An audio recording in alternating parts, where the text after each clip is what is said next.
Welcome to the Microsoft Security Insights Podcast with your hosts, Franklin Grimberg and Edward Walton, where we discuss Microsoft 365 security and Azure security news and products.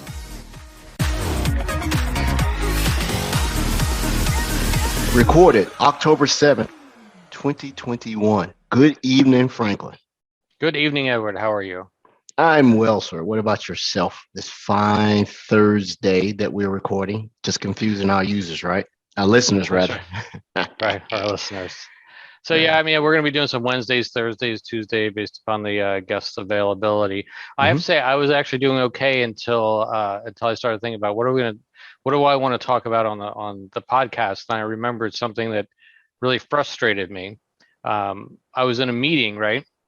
And there was a discussion about knowing KQL syntax and who should know it, right? I'm like, anybody that's actually has to monitor Azure resources should know basic KQL syntax. And I got shot down. Everybody like, no, they don't need to know it. They don't need to know it. And I was very frustrated from that talk. So I get out of that meeting, and who else do I email? I email Rod Trent. I say, okay, so do you think anybody that monitors Azure resources should know basic KQL syntax? And, I'm really upset about this at the time, frustrated from the meeting. And he emails me back. And his reply was something like, the sky is blue and there's purple monsters. So I spent the next 24 hours trying to figure out what was he talking about. And I completely forgot about what I was frustrated about until I'm like, hey, what are we going to talk about on the podcast tonight? And I'm like, oh yeah, this whole KQL syntax thing. So he did distract me for the entire week with his non-reply to my email. So unfortunately, he's not with us tonight, so I can figure out what he was talking about.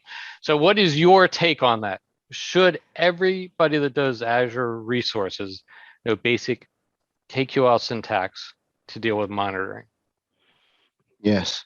And the reason being, I think people assume that whenever they learn a new skill, they have to adopt that skill at an expert level or subject matter expert type of, persona. And you don't.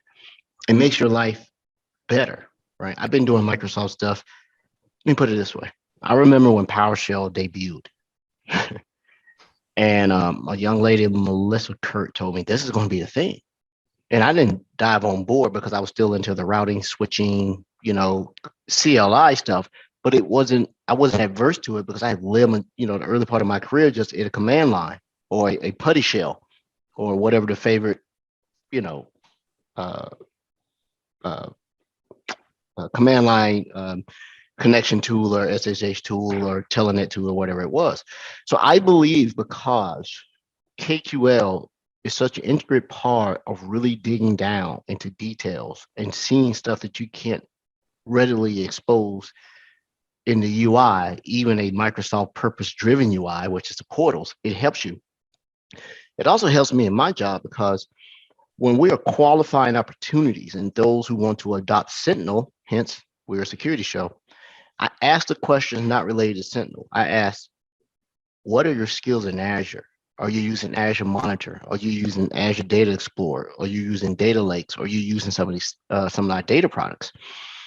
And when they say, oh yeah, we do this, and I say, okay, what's your skill in KQL? Oh man, we in it every day.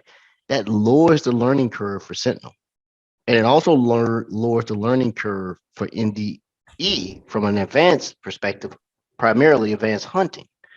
So the answer is, I would say this about professionals, especially those who've been doing it a while, who sort of stuck in their ways. They fear that if I adopt that technology, I got to dive all in. You don't. I am by no means a PowerShell expert, and yes, I was a running joke with me that every day I'm trying to get better in KQL, right? Because I'm this wide. Yeah, but you should know the basics. You got to know the basics. Right. Yeah. You got to know the basics. So I think if you go to what I would have referred to is the way I approach it. I have a very augmentative type of conversation, exchange rather than absolutism and rip and replace conversation and say, hey, excuse me, you should think about adding this to your skill set because it's going to allow you to do so many other things and you're going to be ahead of the curve. And then I point them over to Pluralsight. A lot of times the reluctance to learn new technologies because they don't know where to start. So Pluralsight picks Well, it you out of should go to Pluralsight. you should go do our KQL Learn module in SC200, but Oh, you know, I think the KQL module in SC200 is 200. I think if you go to the Pluralsight, it's a 100. They build upon each other because once you get that foundation, you get a little, rudimentary lab. I think Pluralsight will still give you. Then you are really prepared for the SC200. Now it's not a requirement, right? Because I jumped right into your SC200 KQL stuff. Big shout out to Franklin Gimberg, you're the co-author, contributor to SC200 exam. Shameless plug. And so it's never what they are portraying you. It is their own personal biases, experiences, and everything that's manifest in their reluctance to be able to do so. So that's I think that's one of my strong points in being able to be a business person that does tech. I understand my audience, and I also understand the person I'm talking to, right? So you got to give them something. One more unrelated thing is that they did announce the exam AZ305 today, designing the Microsoft Azure Infrastructure Solutions, which replaces 303, 304, but you do need to take the Azure Admin 104 to get the expert certification. So that has finally made it out to the public. If you've studied for the 304, you're probably in a good place because a lot of that is from a skills measured is in 305. I have just a note. Yeah, I have yet to. I don't even want to bring it up in the show, but I'm having difficulty registering for the AZ700. Well, I registered for it because it was still in beta, but when I tried to go take the test, no Edward. And then I realized that was on me. I realized what I didn't do to relink my MSA to my Microsoft to be able to get. And how'd your SC200 go? I didn't. They wouldn't let me take it. So something is still. This is an ongoing thing, for Michael. for our guest Mike, you have to understand this has been an ongoing thing now since March for Edward to take his SC200. He actually took it, but then there was like no record of him taking it. He says he took it, but we have no record that he actually took it. What you mean? I sent you screenshots, a copy of the receipt. I don't know what you're talking about. That's right. Yeah, okay. There is no official record of you taking the actual exam. All right, so let's talk about our guest today, because I know that we all have limited time. Would you like to do the introductions? I would. So I would like to introduce Michael Raggo. Did I say it right? It's Raggo, but Raggo is fine too. Raggo. Yeah. All right. So Michael Raggo happens to be a subject matter expert. He's with a company called CloudKnox, which was recently acquired, recently being whenever you heard the announcement, by Microsoft. And so part of the duties and responsibility is I get sort of insight in these acquisitions to see whether they're going to be part of my incubation effort about how they bolt into the other existing Microsoft security mission. I won't say the other products, right? Just how they integrate in. Bolt on is a bad choice of words. How they integrate in and improve and enhance and evolve. I asked him to come on because unlike the people that were resistant to learning KQL, I want to know about this, but I don't want to learn bad habits. I want to hear from the master's mouth. Then I go, okay, now I know where to go start and where I can insert myself. Because a lot of times when I know just enough about it, I can find one thing that allows me to leverage my experience and say, oh, I can do that and then learn that way and then learn this way rather than go from here to here.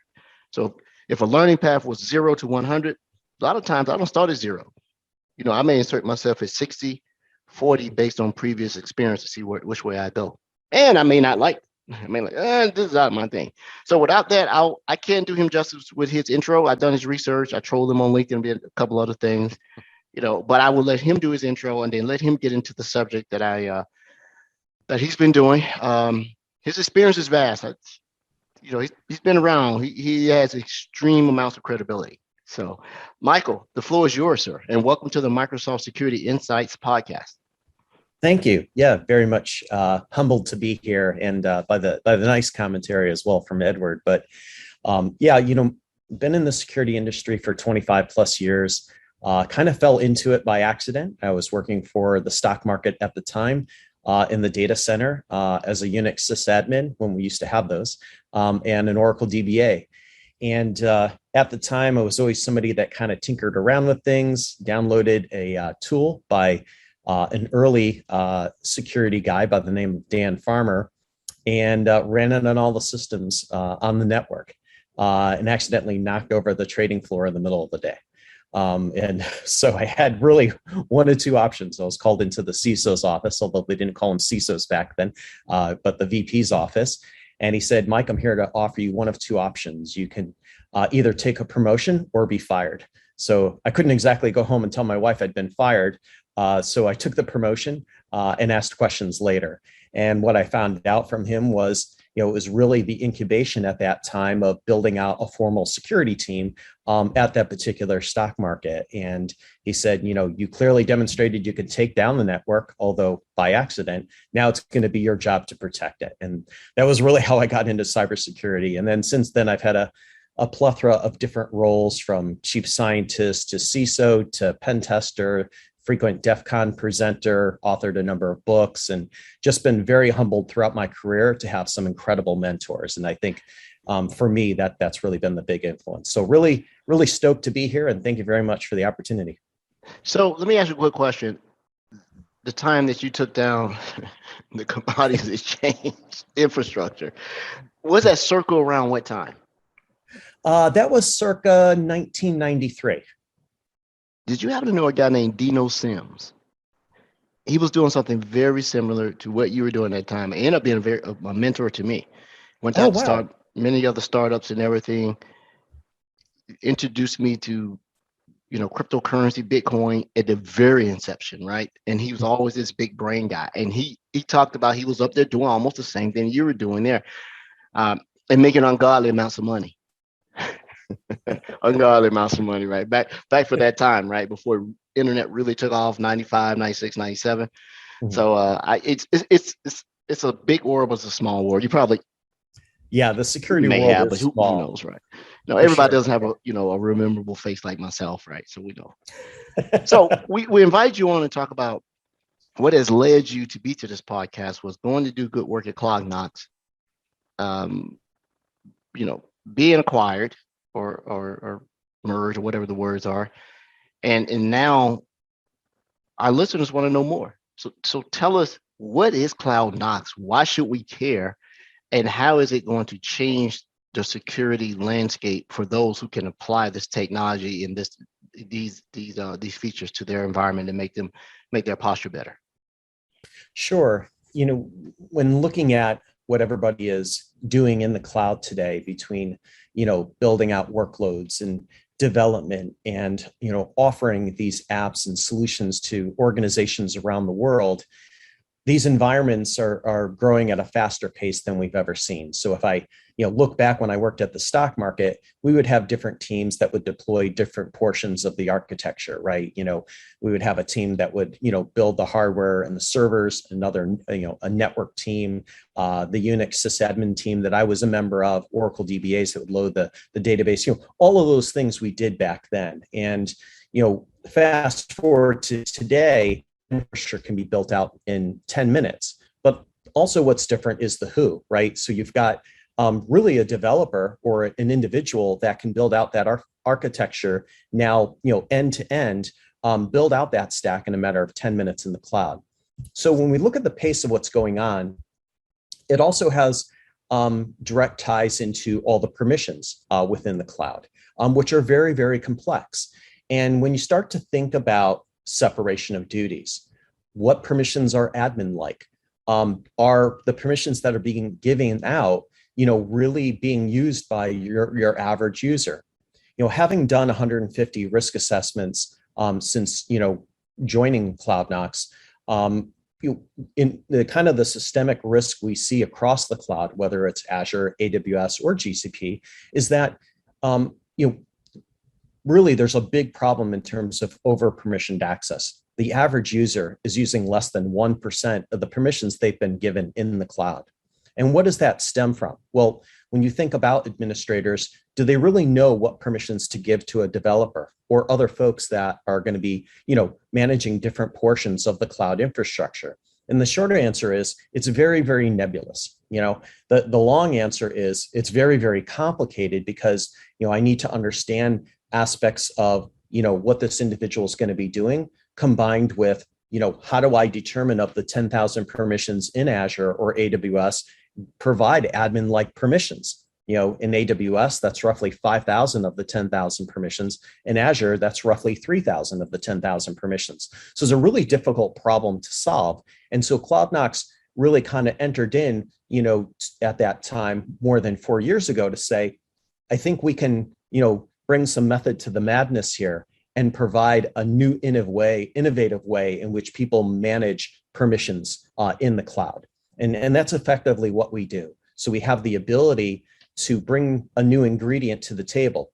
Typically, when people perform assignment of permissions, it's based on this is how our organization does it, or tribal knowledge, or this sort of security baseline, or just in case you might need these permissions, I'll give you a whole lot more just so you can build out the stack. So what we bring to the table is activity monitoring. So we'll look at Graph, we'll look at CloudTrail, we'll look at those various logs that are relevant to the respective cloud service provider to say, well, despite what's been set, and you had the best intentions of setting that, did you realize Dave is only using 10 of the 10,000 permissions you've given him? And by the way, 9 of those 10 permissions are actually admin permissions, where he can not only build out the stack, but he can create users, do new role assignments, and more. And so the byproduct of all of this is there's a lot of avoidable risks sitting out there if somebody is able to exploit the environment, an insider threat, or even accidental type risks that exist from doing that in the cloud. So, this sounds like something that Azure AD team was trying to implement with access reviews, access packages, and things along that line, but you needed things like conditional access and a few other things to maybe look at what permissions or what, I think this might be what users were existent, and when they were no longer as part of an active project or need necessary access, it would remove them from certain things. But wasn't there something in Azure AD that did something similar? Like it was continuous access monitoring, access review? I believe that to be the case, yeah. And so, what we're doing at CloudKnox is kind of taking that a step further by saying, how can I pull in all these different metrics, primarily the logs, but also via APIs, and try to distinguish and understand all the identity artifacts that bring together your access across roles and policies and groups and apps, and what is the context in terms of resources? How do I distinguish between human identities versus service accounts or system identities? There's a lot of moving parts there, and so we stitch that all together and pull out those identity artifacts to build a clear visibility around that, to really say, you got 10,000 permissions, you're only using 10. If you're looking to achieve least privileges, that one pillar that comprises, the broader zero trust framework, we can bring the automation and the remediation to say, listen, we'll get rid of those, remaining 10,000 permissions, only give you the 10 permissions you've been using for the last 90 days, year, whatever time frame you want, and help you automatically get to least privileges. So do you build out custom roles for them to be applied, or is that the end game of it right there, is to build out the custom roles and assign the users to it? Yeah, that's essentially it. So we can do it at an individual level. We can do it at a role level. We can do it at a group. We can do serverless. We do resources. So there's lots of different ways in which you can do the right sizing. But most fundamentally, the byproduct of that is we'll create a policy or a role, depending on the cloud platform, and set that to least privileges. What's really cool about it is we can push that out automatically. So we generate the new JSON and the script to implement it if you're going to do it from the command line, or with our VM, our controller that sits within the environment can push that out on demand or scheduled. So let's say Dave, the developer, has been right-sized. He's now only has the 100 permissions he's ever used, but now he's going to run a batch job on Saturday nights. He can go ahead and request through CloudKnox or various ITSMs that we integrate with to go ahead and request that access, but now it can be for a limited amount of time. And we know that other, cloud native features do that today, right? But the kind of the cool aspect of doing that is two things. One is he can make that request and request, that admin privilege or permissions that he needs to perform that. And then the time frame in which that's going to run. So let's say he wants to run that at 3 a.m. on Saturday nights. He makes that request, goes into a queue. The administrator can review it and approve it. If approved, the controller will push that out at 3 a.m. to allow that access and allow that batch job to run. And then at 4 a.m., because it's only given an hour to run, it will auto revoke it. So you don't end up with all of these, additional permissions sitting out there forever. Furthermore, we also incorporate the least privileges in the form of a template. So by baking these new roles and baking these new policies, these can live in the request process as a template now. So instead of saying, hey, just in case I need it, I think I need these 1,000 permissions. Now we can say, for building this based on what others have done in the past or how we've right-sized, here is a list of templates you can choose from. And 9 times out of 10, that will allow them to just choose that and go ahead and request that access. All right, so let's talk about this from people that are the 100 level with identity, okay? So when you go into Azure AD, you have Azure roles and you have Azure AD roles. What's the difference, and do you handle both? We can ideally handle both. And I think this gets back to the root of your question, which is, are we baking new roles or are we using existing ones? Can I slot people into different roles and move them around to kind of avoid what some organizations refer to as role creep? If I start creating tons and tons of roles, I've cut down on a lot of permissions, but now I have a whole new problem of 1,000 roles, right? So being able to slot people into a better fit, like a shoe, is one method by which we can do that. Other methods are, the right sizing, creating a new role. We also have something called autopilot that runs across the infrastructure to identify groups, roles, and more, things left over from building stacks that are no longer being used. So we can decommission those. So it's always kind of a balance in terms of how those are deployed. But the bottom line is it's good to have options, and we have options. All right, so sorry to do this to you. I have to think about who's listening to this. What is the difference between an Azure AD role and an Azure role? Sure. So in terms of Azure AD versus a normal AD role, we're purely just cloud. So we don't do anything today with AD. So we purely just do it with Azure AD and within Azure itself, is how we're doing what we do today with CloudKnox. Okay. So let me one second, Edward. So in a role, can you explain what's actually in a role? Because a lot of people don't understand the permissions in a role and how that is structured. Can you explain that in a way that's non-visual for the listeners? Sure. Yeah. I mean, it can be comprised in a couple of ways. One is depending on whether it's a pre-existing or standard role or something that's been custom created. You've got tens of thousands of permissions. So like virtual machine management, virtual machine delete off of that. It's kind of like a tree approach to what permissions they can have based upon the resources that they're dealing with, right? It can be. Yep, it can be. Mm-hmm. So, and I thought I heard the question that Franklin asked was the difference between an Azure AD role and an Azure role, right? Mm-hmm. Correct. Yeah. Azure roles are tenant aware, and AD roles are just cloud directories, right? So they're So if you know AD, you understand it's just that Azure AD is a cloud directory, right? Rather than being.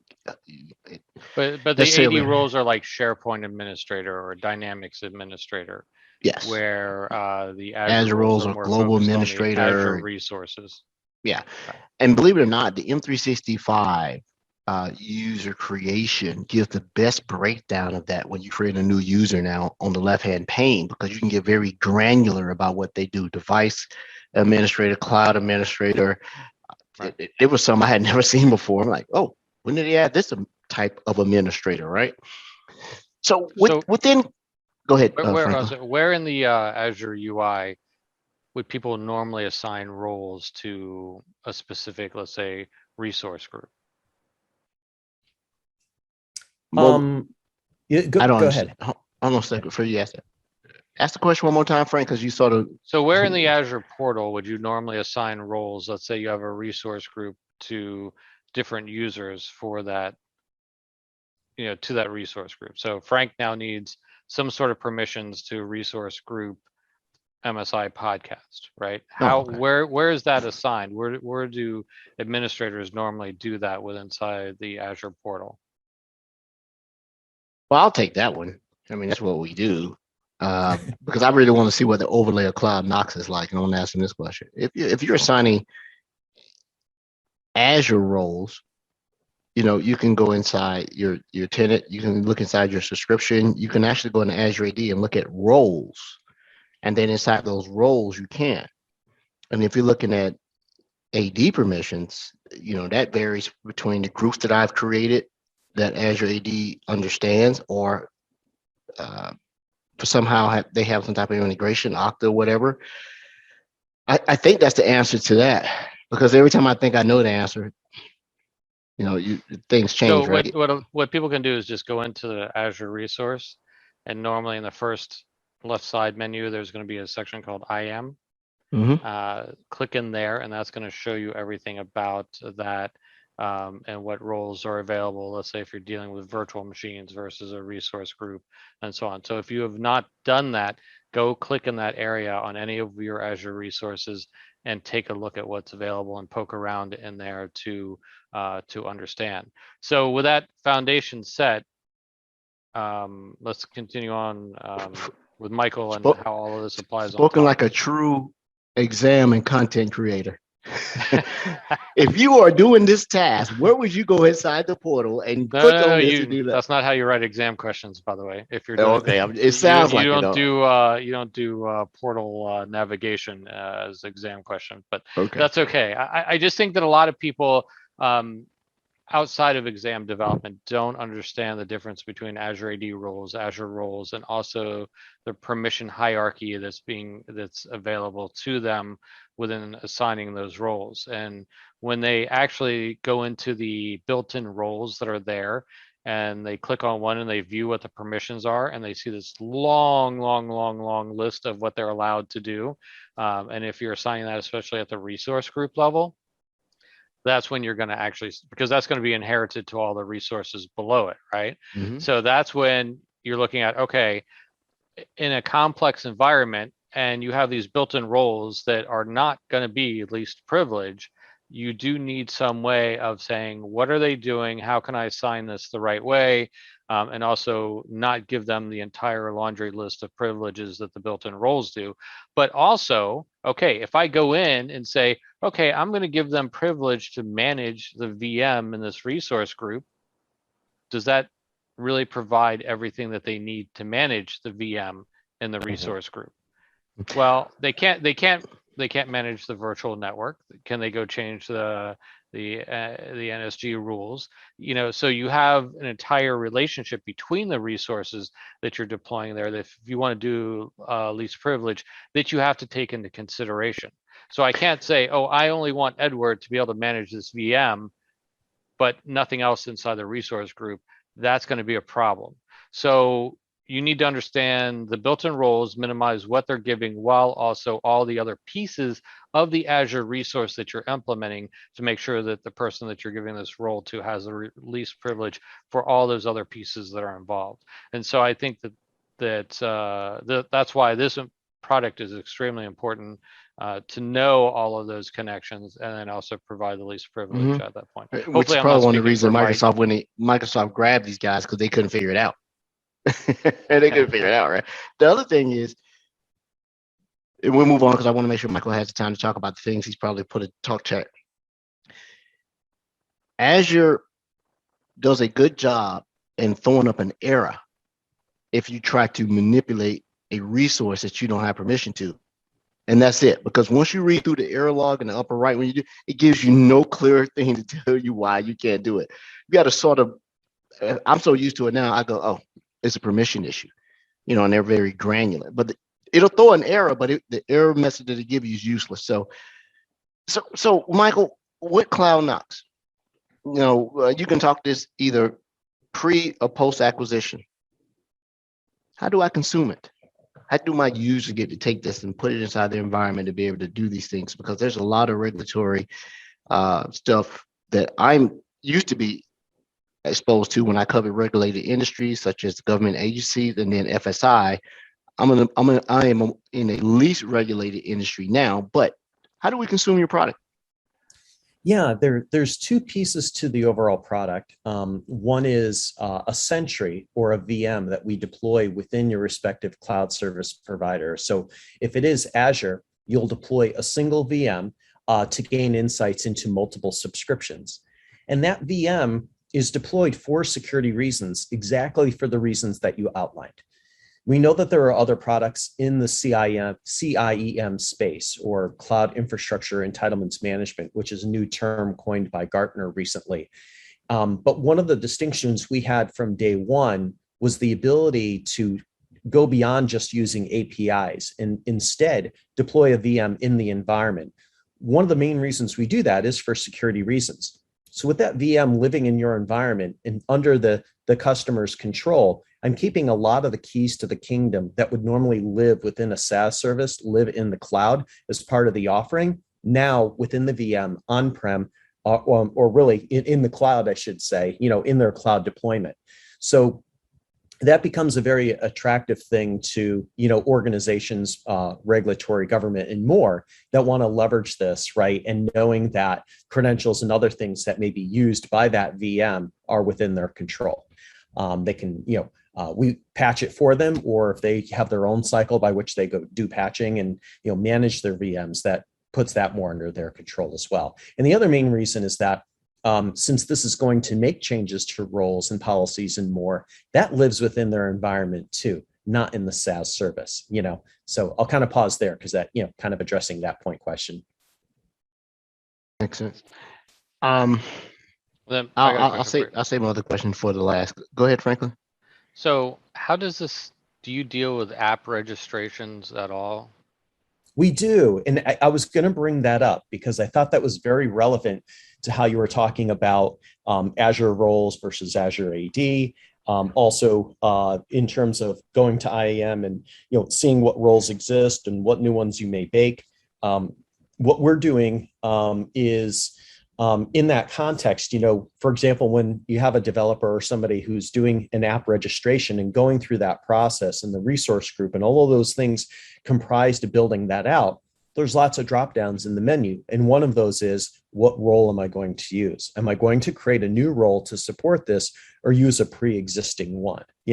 So we see that activity behind the scenes. And in terms of Edward's question, troubleshooting why building something out, it may be failing and it's really hard to find that little artifact. We have an audit trail built around the identity artifacts that we gather from Graph, meaning that if something is failing, we not only see the successes in terms of the permissions that you're using, or via service account or something else, we also see what's failing. So it can be used also for root cause analysis as to why building out a stack may be failing, especially if you're doing some kind of CI/CD pipeline. We support Terraform, things like that too, right? So, depending on to what extent you need that data, it can be really valuable to an organization. And does this integrate anyway with Azure Blueprint? Not to my knowledge using what's today. out there? Yeah, it's just using what you've already built out there around your Azure Blueprint. Okay. Yep. All right, Edward. So the integration to me sounds like permissions, roles are a huge library, and they're books. And your product can go in and look at all the books, and the books correlate to people who have permission in those books. And then they pull everybody out. And if someone does something, your product being a librarian can go tilt that book out for a certain amount of time, or can look at it and say, okay, Edward has been here for this long, pull out every book that he's had access to, think Harry Potter, and all the books sort of lean forward, right? And then he can come in and go, okay, he hasn't used this permission since when? They'll have a date on it, magic, right? He'll push that up. He no longer needs that. he no longer needs that permission. Oh my God, he used this permission for so long. So this one stays. So instead of the book being tilted out, I straighten it up and pull it out and leave it there. Is that this type of analogy and metaphor? Be able to It look? is that's a perfect analogy, and it sort of begs the question from most folks as a follow-on, which is, well, great, I can get that individual or that role, that group, whatever it may be, that resource least privileged. But if it's an individual and I least privilege them based on that activity, what if in the future they need that permission they use once a year to generate a report or something else? So the balancing act here also has to do with the other portion of what we do, and we mentioned earlier, which is the just-in-time access and the ability to request access, but now leveraging that activity as well, where you can pick and choose from a template. Maybe if others have built out similar stacks, things like that, that role, that policy now becomes, kind of a living thing as people are building things out, so that we can auto provide that to Terraform during CI/CD pipeline as well. So if they're like, I want the latest baked role for this that has been least privileged, it'll go ahead and make an API call, bring that back, gets auto fed into the Terraform, and then builds out the workload. So with that being said, and I was writing, I tried to write the questions down before you were to ask. So the way that this, do you guys have any insight on what's going on premise? AD? We don't. No, Okay. Nope. We don't look at on-prem AD. How do you interact with other cloud directories, whether they be true cloud directories or pseudo cloud directories, such as AWS directory, GCP directory, and then those are cloud providers, and then those identity-based entities such as Okta, such as Centrify, and things along that line. I guess I know the question I wanted to ask. I couldn't read my own handwriting here. Who was CloudKnox major competitors? Who did what you do? Was it CyberArk or something like that? Who else were you guys? It sort of depends, right? I mean, there's people that are leveraging the native tools within AWS, GCP, or Azure, right? Mm-hmm. You also have some of the big CSPM players that are getting into the CIEM space by adding that feature set. You've got PAM and IGA vendors that are also getting into this space too. So, and then you have a number of startups as well. So the space is becoming very popular at this point, because whether it's the cloud infrastructure team, the IAM team, DevOps or DevSecOps, the security team as a whole, a lot of different groups want some form of this data or need some form of this remediation. So it does touch a lot of different groups within an organization that has any of those respective clouds. So, so I'll kind of pause there, but that's, in terms of, competition, that's what we kind of find, organizations may be looking at across those different products. Again, where we really separate ourselves is the automation, the remediation, and some of the other things that we have patented. What happened to ask your client list or your book of business? What industry seems to be most receptive to consuming this technology because they had an immediate need that you guys need to address? I got a couple of preconceived notions, but tell me, who benefits the most from this type of stuff? Because I see the benefit of it, right? I go into places and they're just permission sprawl, and it's compounded by bad processes, right? You think the process is great, but the process is ultimately ends up being you granted this person GA in your Azure description, right? Yeah. So who are the biggest consumers of the product as far as industry? You don't have to name any names. Sure. Yeah, absolutely. So, I mean, for any organization, this grows like a carbon life form. We've never done a risk assessment and not found these same risks at any type of vertical or any type of industry. It's across the board. It is definitely a systemic problem. That said, some of our largest customers include the pharma industry.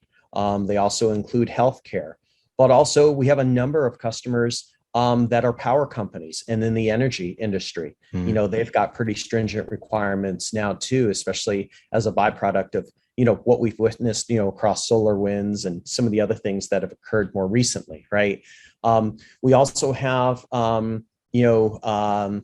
a couple other organizations. I'm trying not to provide too much info or hints as to what they are, but some that manufacture clothing so that retail, definitely financial services and brokerage firms and things like that. They are very cloud oriented too. Lots of data, right? These environments are very, very large. One of the most recent ones I did was for a global pharma, top 3 global pharma. They had over 1,000 Azure subscriptions, and for them, we got the VM up and running within an hour. It does a kind of a historical, graph, identity artifacts, historical gathering of that data. By day 2, they were live in production, remediation, and all of that. But when I think about some of the challenges that organizations have, there's a large customer we have here in Atlanta. They're a global AWS consumer in the top 25. And for them, they were consuming everything with CloudTrail and trying to figure out how to right size roles, how to downscope access, how to get rid of roles that are no longer being used. Because we can auto calculate that, they said for each and every role, and we have 10,000 of them, we spend 1 to 3 hours analyzing, trying to figure out how to manually do that role engineering and downscope that.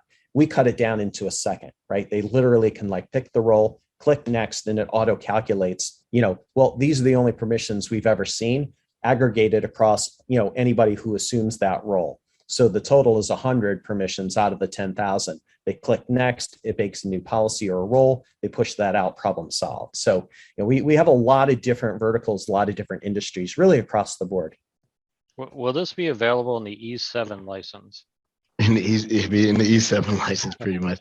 So when you have your product in place and you're creating these roles based on activity from you doing your discovery, is the naming convention going to be similar to the roles that you were right? You get to choose the naming conventions, like, oh, okay, I've seen these 15 individuals who continually do this type of activity, who have these roles, and they are research and development. So now you can go back and say, because they need these access in these roles, I create this. Is that how that work? Where you come in and you do it? Because it seems like there would be a very significant and important consultative aspect of deploying the product. Like when you're doing any type of security and compliance, data classification, data risk analysis, if I had to tie it to a product, Azure Information Protection or Microsoft Information Protection, is there a very significant and important consultation point to come in and understand what you have and then come up with naming conventions and how you go about creating this? Because if you have 10,000 roles and people don't do it right, now you're just going to go to 9,000 roles because, people love to be IT people are pack rats. They don't want to delete anything. So, right. So what's the consultative piece of that, being able to come in and get going? Yeah, so when they decide to purchase the product and go through deployment, we have a customer success team that works with them. These are all people that are existing or former engineers of CloudKnox as well. So they're very astute in that area. And so when thinking about how you operationalize this, how you really put this into a full, live environment, production environment, is when thinking about how do I do that role engineering, what is that process going to look like? It's definitely an iterative kind of approach, right? The environment's growing like a carbon life form and changing. So what fits today may not fit tomorrow. So automation is certainly key because you don't want to create more work for yourself. The beauty of the product is to really leverage the automation to make your life, a lot easier and to do more calculated creation or modification of those roles or those policies. So we provide kind of a playbook as well as a best practices guide that they can leverage for how it may complement what they are or are not doing today to do that role engineering and really create a life cycle that's reproducible, but also very, very calculated. So you don't end up with different DevOps folks that are doing it in slightly different ways. It's auto calculated for them. That's sort of more or less how we kind of handle that. It may be a 1 week thing. it may go over a period of 3 to 6 months, depending on the size of the organization, right? So it does kind of vary, and it depends on the pace, of course, the organization does or does not want to proceed forward with this. They'll probably start in dev, then move it to QA, and then eventually for production, so. Talking about what we look to be mostly being able to affect the way people are interacting with cloud compute, cloud resources. What about the everyday stuff? I want to get to a file. All right, does it calculate M365 type of activities with a line of business, like SharePoint, Teams, other aspects of just pure collaboration, saying that, do you guys bleed over into data governance, data sovereignty, and then some of the stuff that EIP does by looking at what they're accessing? Is it an aspect of it also? Yeah, so we don't do M365 today or Office 365. It's purely Azure, more workloads, more development side. But what's kind of interesting is you kind of bring up like a really important point, and that is, when you think about how you're going to really allow people to request, the approval process, the ability to provision access, more generally speaking, and kind of leverage that to do certification. There's a big need for that, of course, in the cloud. People have been doing it for many years on-prem, right? But as you move to the cloud and you have that identity governance, what changes? What's different about that? And it is very different, which is why people are still trying to figure out how to do that in the cloud. That has been a pivotal reason why most organizations have purchased our product, because we solve that, right? We provide the ability for somebody to request access, but in terms of the approval and what that right size is going to look like, we know other people within that group, that organization, or even what they've been doing up until that point to calculate what I'm going to provision in terms of access, to really build out that life cycle of request, approve, provision, and certify, right? And really complete that life cycle and make it a lot easier for folks, rather than it being very much a manual effort done by an army of people that are doing the certification process.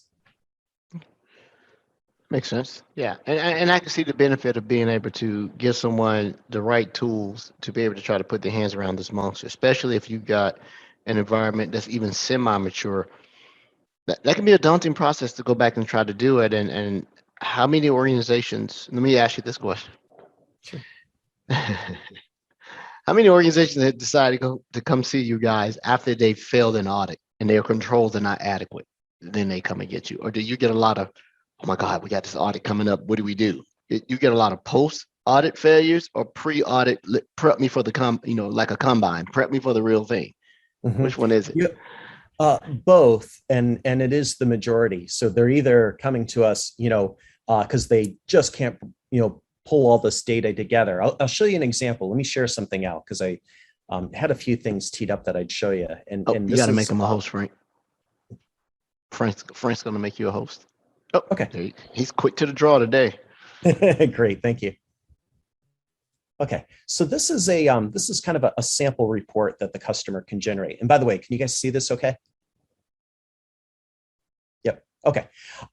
So one of the frequently asked questions I'll ask is, this is just a roll-up of a small portion of the analytics. And if we just look at the top three here, whether it's pre or post audit, right? How do I know, or to what extent could you as an organization quickly identify where all the over-provisioned access exists across all your identities? How long would it take for you to put that all together? For even just a single cloud, never mind if they've got Azure, AWS, and GCP. How long would it take for you to do that? Do you know of the 10,000 permissions, which ones are providing admin-like permissions? Really difficult to figure out, right? And furthermore, inactive identities. These aren't necessarily, although they could be, they aren't necessarily people that have left the organization, but people who were given access that have never used it. We find that more than 50% of the identities sitting out there that have been given access have never used a single permission ever. So, as part of a broader team that were given access, they've never even logged in. So just these three top things all require the ability to look into activity. and know what they've used up until this point. How do you do that in any of the cloud vendors in a very clear, concise, and efficient way? It's really difficult, right? And I'll usually pause, and any organization is going to say, yeah, I don't know, it might take us a few weeks, or it would probably be a Herculean effort, right? So this is kind of the method to the madness and kind of the value that we're bringing. So in the context of an audit, whether they're preparing for an audit or it's post audit, I'll give you an example. We have a large power company that is a customer, and for them, the genesis behind it was every year we have an annual audit. It includes a large portion of IAM. We've got a large cloud infrastructure. It takes us 6 months to get prepared for the audit, literally. So we cut it down into 2 weeks. That included the deployment of the product, the visibility, and to generate a report. That process, of course, you can generate the report on the fly.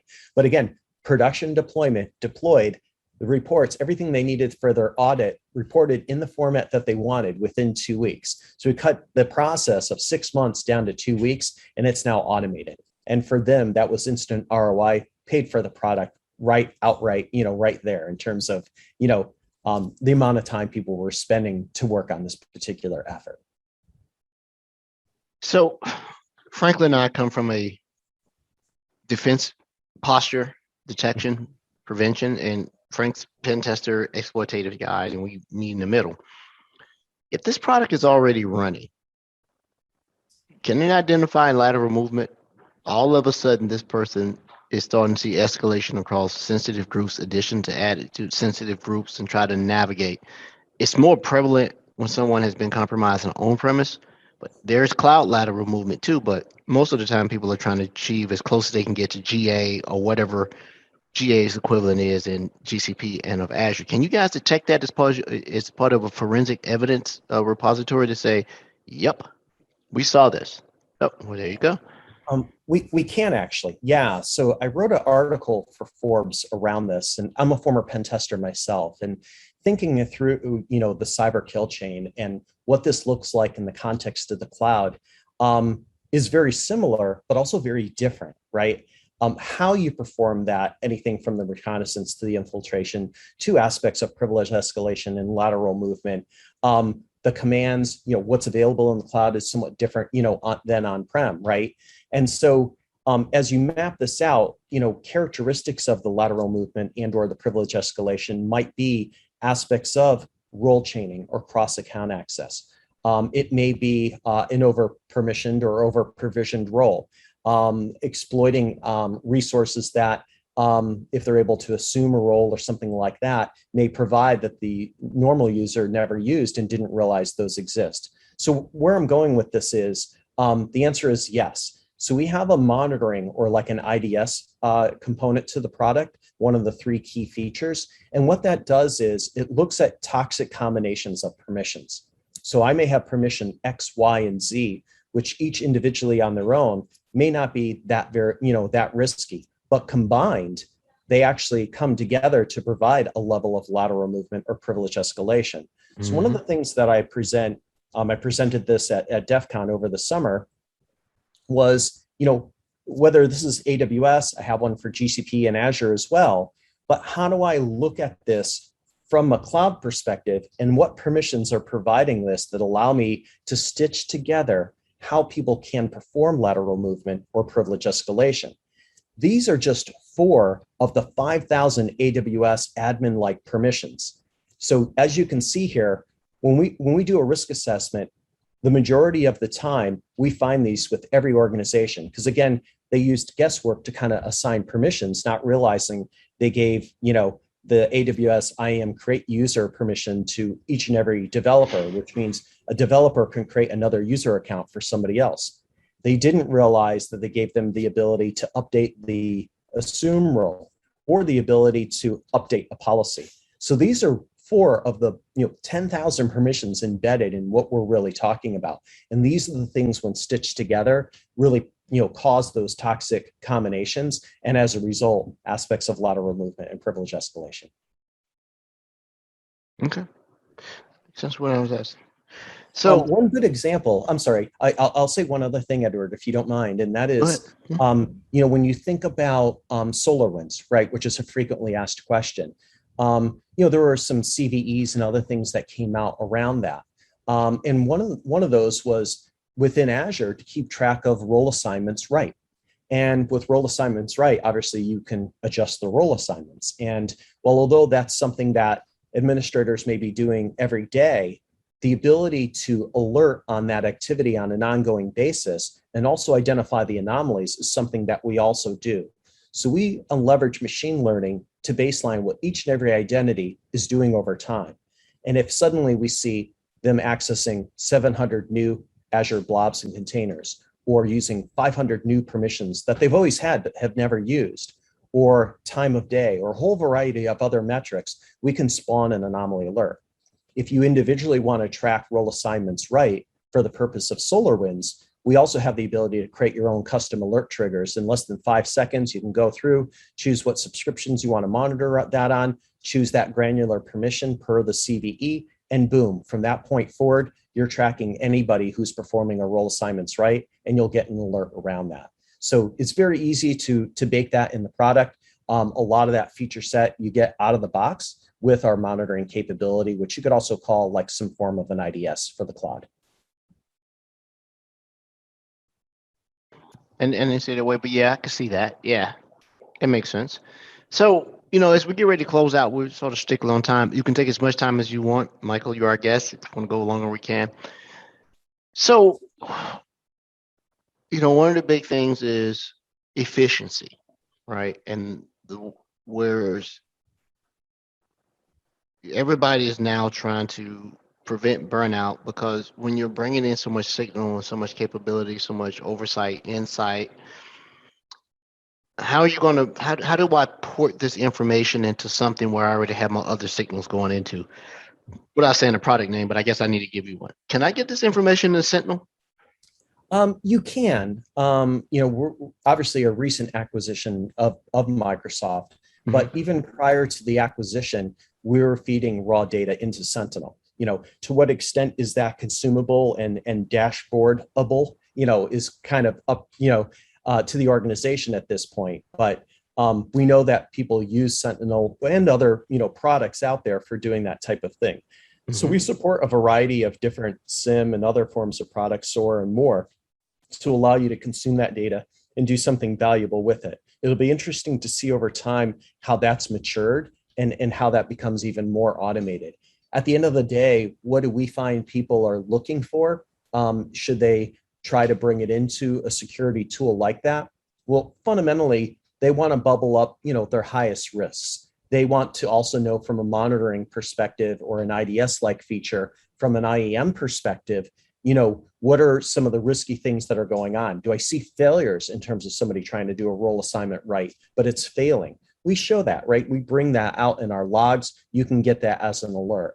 So the roll-up can be a couple different things, right? It can be looking at it from an IAM perspective. It could be a SOC. It could be, even, DevOps or something like that. So, depending on how you want to consume that data, we have a full, API set that we expose to allow you to do a lot of that. And it does include the remediation too, which you can automate on the back end if you want to.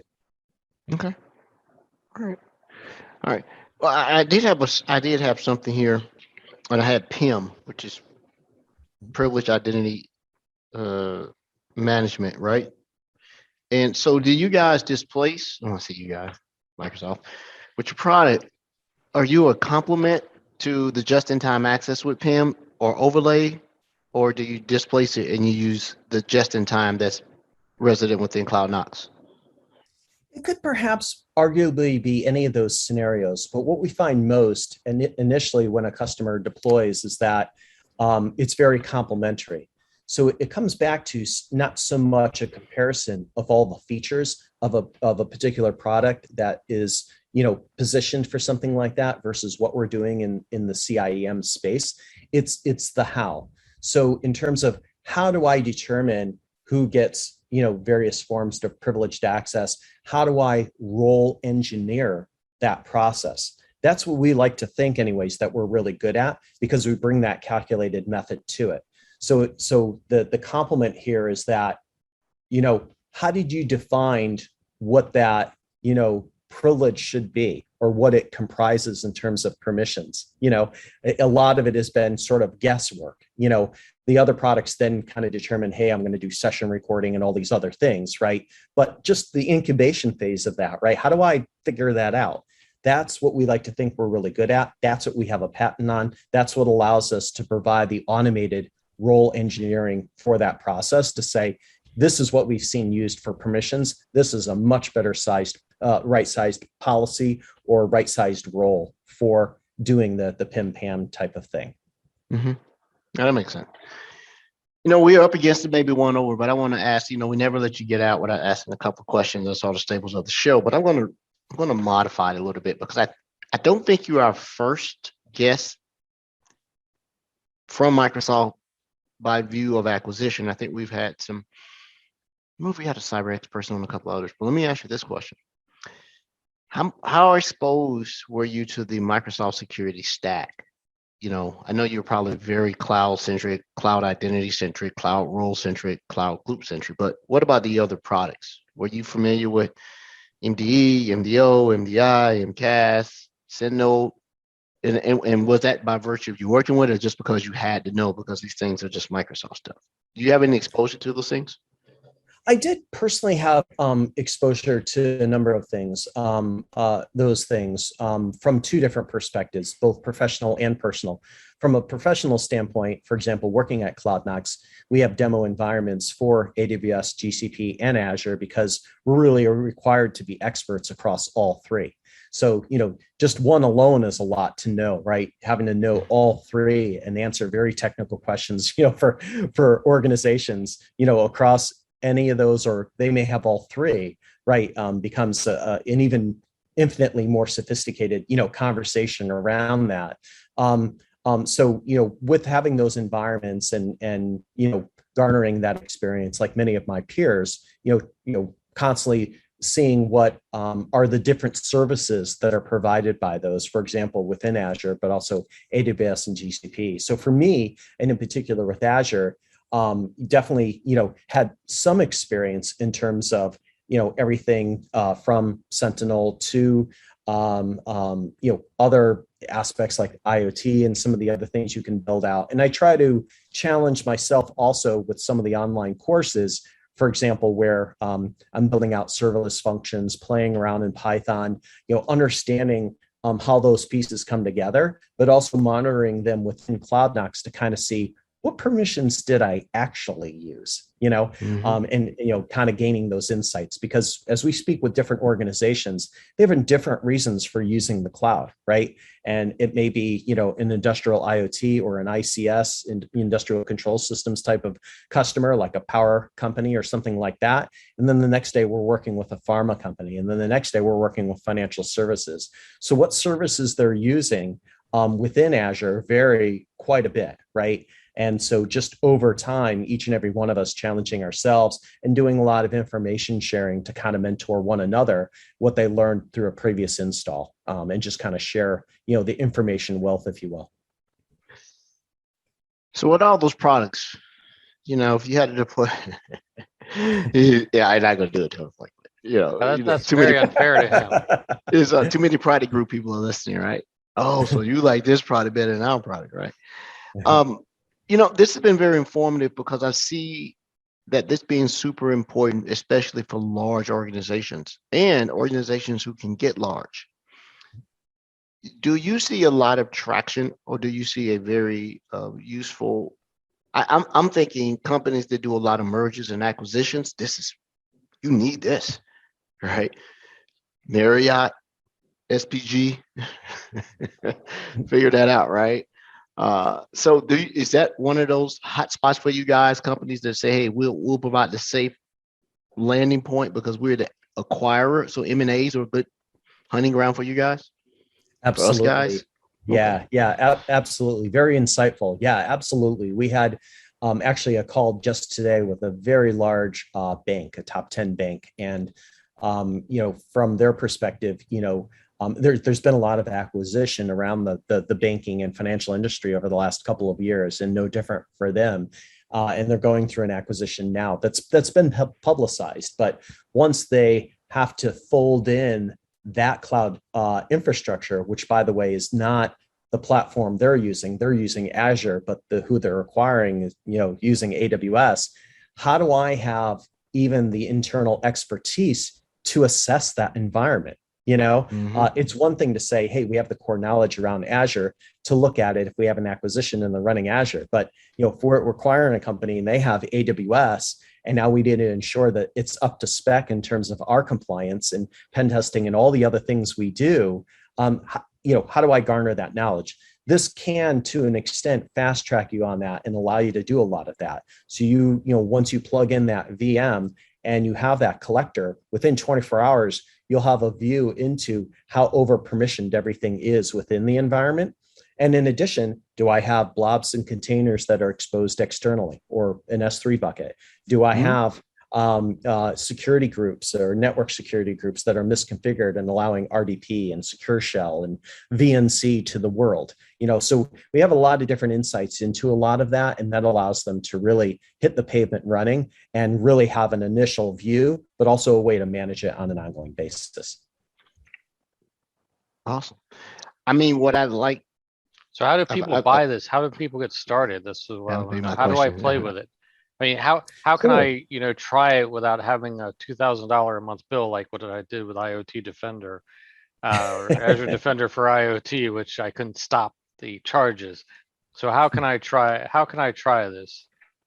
Yeah, we offer a free risk assessment, and it can be anywhere from 2 weeks to 4 weeks. And what the risk assessment involves is, one, we'll deploy the technology, deploy a VM with a few test accounts or subscriptions or projects, and then allow it to run overnight. And the next day we regroup, we look at a lot of the data and start to walk the organization through, all the different risks that we found, like you would with any other security product, right?